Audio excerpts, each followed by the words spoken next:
Sebelah pagi tempat menjual barangan basah. Sebelah petang pula tempat tikus bermaharajalela. Tinjauan Isra Awani mendapati pasar pudu antara lokasi sarang tikus yang terbanyak sekali di Kuala Lumpur. Laporan bersama Tan Sulin yang mengikuti operasi pemantauan kebersihan bersama agensi pemantauan Solid Waste Corporation yang dahulunya dikenali sebagai Perbadanan Pengurusan Sisa Pepejal dan Pembersihan Awam PPS-PPA.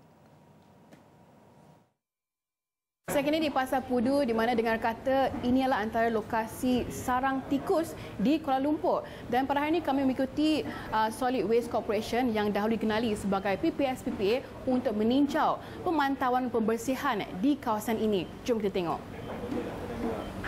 Jom.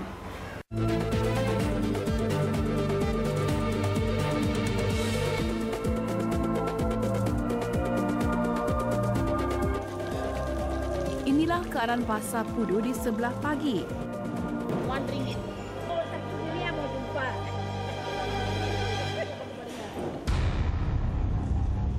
Bagaimanapun, di sebelah petang, pasar ini mula berubah wajah.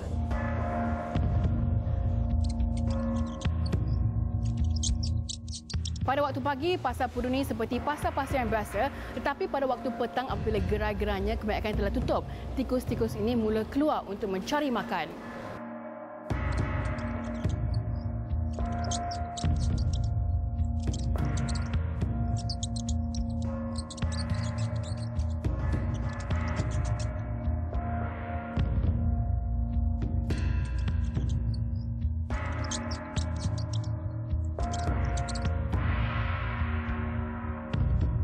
Orang sahabat, hari ada keluar lagi banyak malam. Pukul 7 lagi lebih manyau. Sekarang lagi kolong sikit saja. Dia makan ayam, kalau ayam mati dia makan. Apa yang disaksikan pastinya menimbulkan rasa mual dan jijik. Namun bagi peniaga di sini, ia sudah menjadi perkara biasa. Saya hari-hari tengok banyak tikus, saya pun tak takut lah. Tapi yang mali jalan-jalan saya kaki, ini macamnya sudah lali. Lagi wang sikit palang, ya cepat-cepat lali macam lah. Tak ada apa, tak ada nasa.